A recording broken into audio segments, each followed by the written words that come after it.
ಚಲೋ ಕರ್ನಾಟಕ ಬೆಳಗಾವಿಯ ರಾಣಿ ಚೆನ್ನಮ್ಮ ವಿಶ್ವವಿದ್ಯಾಲಯದಲ್ಲಿ ಆಯೋಜಿಸಲಾದ 2 ದಿನಗಳ ರಾಷ್ಟ್ರೀಯ ಸಮ್ಮೇಳನ ವಿವೇಚನೆ ವೈಚಾರಿಕತೆ ಮತ್ತು ಗಣರಾಜ್ಯ ಡಾ ಬಿ.ಆರ್. ಅಂಬೇಡ್ಕರ್ ಕಾರ್ಯಕ್ರಮದ ಅಂಗವಾಗಿ ಬಾಬಾ ಸಾಹೇಬ್ ಕಾಂಬ್ಳೆ ಅವರ ನಿರ್ದೇಶನದಲ್ಲಿ ಮೂಡಿಬಂದ ಅಂಬೇಡ್ಕರ್ ಅವರ ಜೀವನಾಧಾರಿತ ನಾಟಕ ಎಲ್ಲರ ಮೆಚ್ಚುಗೆಗೆ ಪಾತ್ರವಾಯಿತು. ಈ ನಾಟಕವು ಅಂಬೇಡ್ಕರ್ ಅವರ ಜೀವನ ಪಯಣವನ್ನು ಸ್ಮರಿಸುವಂತೆ ಮಾಡಿ ಪ್ರೇಕ್ಷಕರ ಮನಗೆದ್ದಿತು.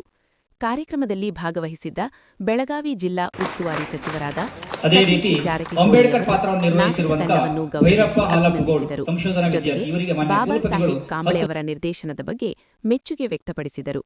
ಬಾಬಾ ಸಾಹೇಬ್ ಕಾಂಬ್ಳೆ ಅವರು ಬೆಳಗಾವಿ ಹಾಗೂ ಕರ್ನಾಟಕ ರಂಗಭೂಮಿ ಕ್ಷೇತ್ರದಲ್ಲಿ ಸಕ್ರಿಯ ನಿರ್ದೇಶಕರಾಗಿದ್ದು, ಕರ್ನಾಟಕ ನಾಟಕ ಅಕಾಡೆಮಿ ಸದಸ್ಯರಾಗಿದ್ದಾರೆ. ಅವರು ದಲಿತ ಚಿಂತಕರಾಗಿಯೂ ಗುರುತಿಸಿಕೊಂಡಿದ್ದಾರೆ.